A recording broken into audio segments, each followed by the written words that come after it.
1990, an age-old conflict in the Balkans erupted into civil war. A multi-sided and complicated overseas struggle was packaged by the mainstream media as a tidy melodrama. The predominantly Christian Serbs were cast as the villains. A key maneuver employed to demonize them involved a photo shoot. The news has always been used to stampede our reason with a perception and emotion.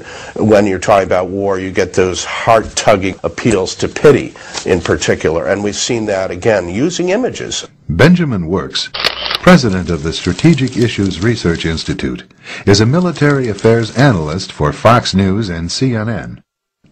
He recalls the emergency shelters set up by the Serbs to accommodate Bosnian refugees.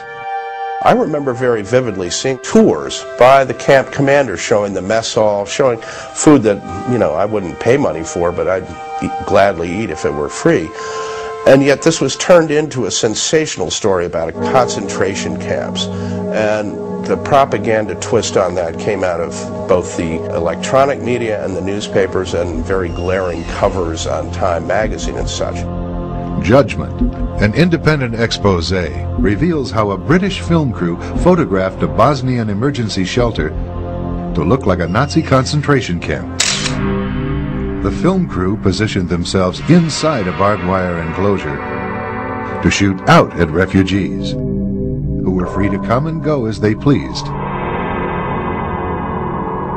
The camera zeroed in on a refugee whose emaciated appearance was the result of a birth defect.